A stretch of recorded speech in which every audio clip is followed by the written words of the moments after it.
அடுத்ததா பயிற்சி எடுக்க போறது நீங்க தான். சிங்கத்தோட தாக்குதல்லையே மிக முக்கியமானது அதோட அரையிற விதம். கைய நல்லா ஓங்கி வீசி அதே மாதிரி அரைய கத்துக்கோங்க.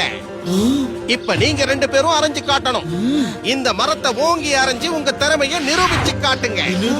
இந்த மரத்தை வெறும் கையால அடிக்கணுமா? சுத்தம். பீம், ஓங்கி மரத்தை அரை. என்ன இது, இவ்வளவுதான் சக்தியா? ஒரு சிங்கம் எப்படி அரையணும் தெரியுமா?